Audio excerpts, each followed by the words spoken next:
আসসালামু আলাইকুম। আপনারা সবাই আমার কথাগুলো শুনে যাবেন।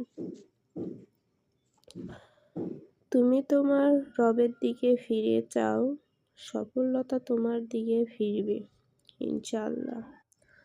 মাটির দেহ নিয়ে কখনো করিও না বড়াই।